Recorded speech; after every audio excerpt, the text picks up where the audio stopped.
Hello, ഇന്ന് വളരെ രുചികരമായ ഒരു ചക്കവരട്ടി ഉണ്ടാക്കിയാലോ? എളുപ്പത്തിൽ എങ്ങനെ ഉണ്ടാക്കാമെന്ന് നോക്കാം.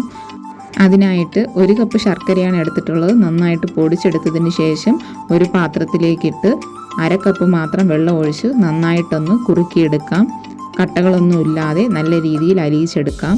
ആ ടൈമിൽ കുക്കറിൽ നമ്മുടെ വരിക്ക ചക്ക കുരു കളഞ്ഞെടുത്തിട്ടുണ്ട്. അത് കുക്കറിലേക്കിട്ട് 1/2 കപ്പ് മാത്രം വെള്ളം ഒഴിച്ച് അടച്ചു വെച്ചൊന്ന് വേവിക്കാം. 2 വിസിൽ കേൾപ്പിച്ചിട്ടുണ്ട്. നല്ല രീതിയിൽ വെന്തുടഞ്ഞ് വന്നിട്ടുണ്ട്. അത് തണുത്തതിന് ശേഷം ഒരു മിക്സി ജാറിലേക്കിട്ട് ഒന്ന് അടിച്ചെടുക്കാം. നല്ല രീതിയിൽ തണുത്തതിന് ശേഷം മാത്രം അടിച്ചെടുക്കാൻ ശ്രദ്ധിക്കുക. ഈ ചക്കവരട്ടി ഉണ്ടാക്കാനായിട്ട് വളരെ എളുപ്പവുമാണ്. കുറഞ്ഞ ടൈം മാത്രമേ ഇവിടെ എടുക്കുന്നുള്ളൂ.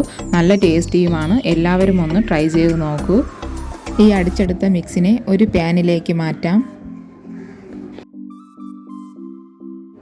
അതിലേക്ക് ശർക്കര പാനി അരിച്ചൊഴിച്ചു കൊടുക്കാം. നല്ല രീതിയിൽ കട്ടകളൊന്നുമില്ലാതെ അരിച്ചൊഴിക്കാം.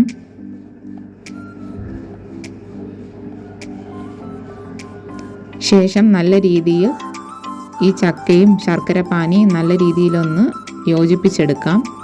ചെറുതായിട്ടൊന്ന് മിക്സ് ചെയ്ത് യോജിപ്പിച്ചെടുക്കാം. നന്നായിട്ട് തിള വരുമ്പോഴത്തേക്കും കുറച്ച് വീതം നെയ്യ് ആഡ് ചെയ്യാം. കുറച്ച് വീതം നെയ്യ് ആഡ് ചെയ്താൽ മതിയാവും. കുറുകി വരുന്നതിനനുസരിച്ച് ഏലക്ക പൊടിയും ചേർത്തിട്ടുണ്ട്. നല്ല രീതിയിലൊന്ന് മിക്സ് ചെയ്തെടുക്കണം.